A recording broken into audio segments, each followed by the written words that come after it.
आमचे उदयजी सामंत साहेब, आमचे योगेशराव, आमचे दोन्ही जिल्हा प्रमुख, आमचे माजी आमदार खडे साहेब, आमच्या रिजनल मॅनेजर, आमच्या औद्योगिक विकास महामंडळाचे सर्व अधिकारी, इथले सर्व अधिकारी, आमच्या संघटनेचे सर्व मान्यवर पदाधिकारी आणि मोठ्या संख्येने उपस्थित असलेले आमच्या एसटी डेपोमधील कर्मचारी असतील, वाहक असतील, चालक असतील, त्यांचे सर्व कुटुंबीय असतील, त्या सगळ्यांना मी शुभेच्छा व्यक्त करतो.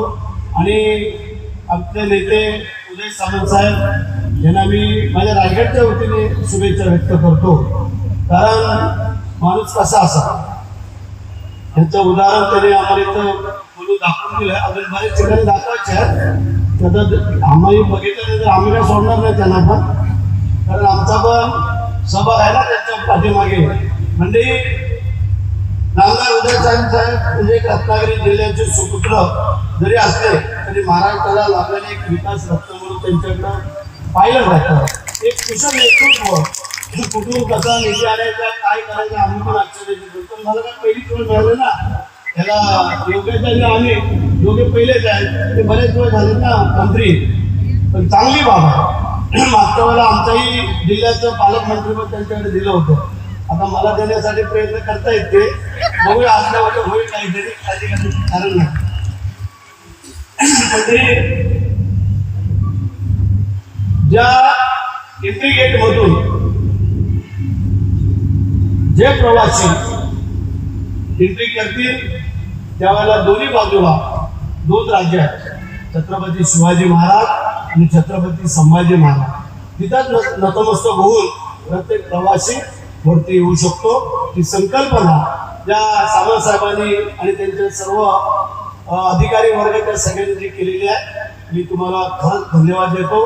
कारण येताना त्या एंट्रीमध्ये समाधान वाटतंय, तर मग पुढचं सोडा. जे आज आपण देखणापणे जे काय नटवलेलं आहे ते आम्ही पाहिलं, समाधान वाटलं, प्रत्येकाला वाटतं. तर योगेशने लगेच तिथं मागणी पण करून टाकली. त्यांनी सगळ्या पर्यटन स्थळ तिथं उतरवलंय त्यांच्या दापोलीमध्ये. आणि ते खरं वस्तुस्थिती आहे, म्हणजे त्या पर्यटनामुळे आमची किती अडचण होते ते तू बघत नाहीस की आमच्या येणाऱ्या मानगावमध्ये जी काही ट्रॉफिक आहे किंवा जी काही ट्रॉफिक तिकडूनच पास होते सगळी. पण ते अजून एक वर्ष, पुढच्या वर्षी आम्ही ते क्लिअर करतोय. कारण दोन्ही बायपास इंदापूर आणि मानगाव हे पूर्ण क्लिअर करतोय. त्यासाठी आमचं तेवढंच योगदान लागणार. म्हणजे असो, आज अनेक विविध दुसरे पण कार्यक्रम आहेत. सामंत साहेब, तुम्हाला दुसरा धन्यवाद देतो. तुम्ही तुमच्याकडे नुसती माती नाही होती फावड्याने, थोडी थोडी आमच्याकडे पण सरकवले. त्याकडे 5 कोटी दिले, माझ्याकडे 3-4 कोटी रुपये दिले. कारण महाड एक्सटेंशन मधलं अंतर्गत रस्ता असेल, मानगावचा असेल आणि पोलादपूरचं तिथलं बस स्थानक तिथं आम्ही काम करतो. आता गुन्हेगावचं म्हणजे आमच्या भागामध्ये जेवढ्या, कारण तुम्ही जसं सांगताय योगेशजी, जसं रायगड पाहण्यासाठी 14 स्वामींची शिवतरगड आहे आणि तानाजी महाराजांची समाधीस्थळ हे 4 ठिकाणी, आणि जिजाऊ महासाहेबांचं समाधीस्थळ आणि शिवाजी महाराजांचं राजधानी प्लस समाधीस्थळ हे पाहण्यासाठी जवळजवळ वर्षाला 5-7 लाख लोक या रायगडामध्ये आमच्या परिसरात येत असतात. आता नवीन स्थानकाला आम्ही सुरुवात केलेली आहे. त्यांनी मागच्या वेळेला पैसे दिले होते. म्हणजे हे स्वतः फक्त नाही घेतलं. मागच्या वेळेला एकनाथ शिंदे साहेब मुख्यमंत्री असताना त्यांच्या खात्यातून ह्या एसटी महामंडळाला 500 कोटी रुपये तेव्हा त्यांनी दिले संपूर्ण महाराष्ट्राला. त्यानंतर मोठमोठ्या रस्त्याला पैसे दिले. अशा अनेक योजना त्यांनी त्यांच्या महाराष्ट्र औद्योगिक विकास महामंडळाच्या माध्यमातून केल्यात आणि त्याचं बरंचसं श्रेय हे सामंत साहेबांना जातं, हे कोणाला नाकारता येणार नाही.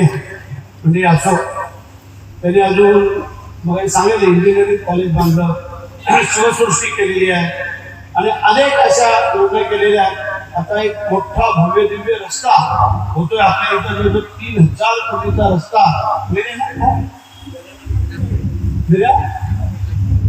मेरा नागपूर हा रस्ता आपल्याकडनं होतो 3000 कोटी रुपयांचा.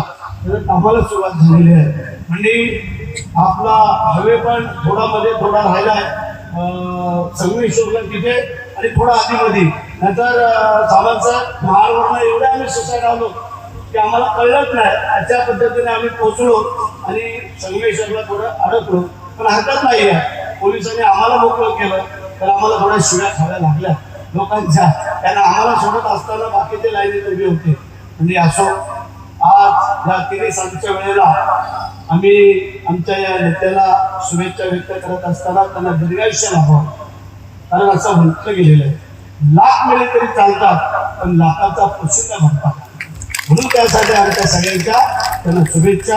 हे काम, हे कार्य आणि जे काही वेगळंपण आहे हे त्यांनी सिद्ध करून दाखवलेलं आहे. आणि म्हणूनच या जिल्ह्याचं पालकमंत्रीपद देत असताना त्यांनी मगाशी एसटी मध्ये लगेच आमच्या रिजनल अधिकाऱ्यांना त्यांनी सांगितलं की तुम्ही आमच्याकडे अर्ज करा. तुमच्या ह्या बसेसमध्ये जे काय सीसी कॅमेरे नाही तर ते तुम्हाला आम्ही आमच्या डेप्युटीच्या माध्यमातून देतो, लगेच सांगतो. म्हणजे देण्याची दानत कशी असते पहा. आणि म्हणून पुन्हा एकदा मी रायगडच्या वतीने आणि आपल्या सगळ्या रत्नागिरीच्या वतीने पुन्हा एकदा त्यांना मनापासून शुभेच्छा व्यक्त करतो. एक अत्यंत देखणं चांगलं, स्वच्छ, सुंदर. आता माझी विनंती आहे, इथले कर्मचारी अधिकारी ह्यांची आम्ही दिलं तुम्हाला, सगळं झालं, त्याची टापटीप ठेवणं, त्याची स्वच्छता राखणं हे तुमच्या अधिकाऱ्यांच्या कर्मचारी.